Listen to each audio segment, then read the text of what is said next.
మార్చడంతో ఆ పార్టీ శ్రేణులు తీవ్ర స్థాయిలో ఆగ్రహాన్ని వ్యక్తం చేశారు. గతంలో మడకశిర అభ్యర్థిగా డాక్టర్ సునీల్ ను చంద్రబాబు ప్రకటించారు.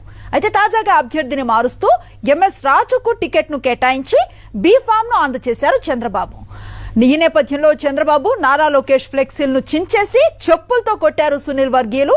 టీడీపీ జెండాలకు నిప్పు పెట్టి తమ ఆగ్రహాన్ని వ్యక్తం చేశారు.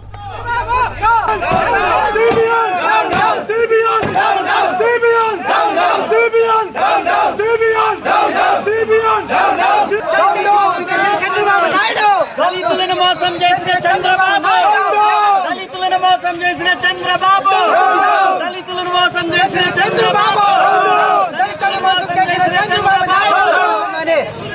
ఇన్ని సంవత్సరాలు ఈ జెండా మోసిన దానికి మాకు ఇచ్చిన దళితులకు రాలేవు. ఇదే చూడండి, ఈ రోజు జెండాలు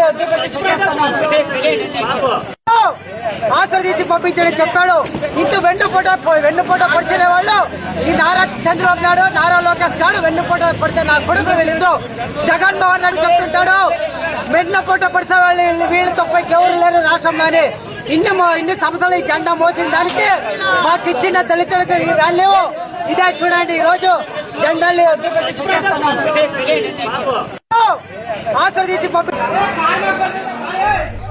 మడకశిరలో టీడీపీ అభ్యర్థుల పరిస్థితి ఇది. ముందుగా టికెట్ ను కేటాయించి తర్వాత వెన్నుపాటు పొడిచారని ఆగ్రహాన్ని వ్యక్తం చేస్తూ ఉన్నారు. దళితులకు చంద్రబాబు ఇచ్చే గౌరవం ఇది అంటూ చెప్పులతో కొడుతూ ఉన్న దృశ్యాలు మనం చూస్తూ ఉన్నాం.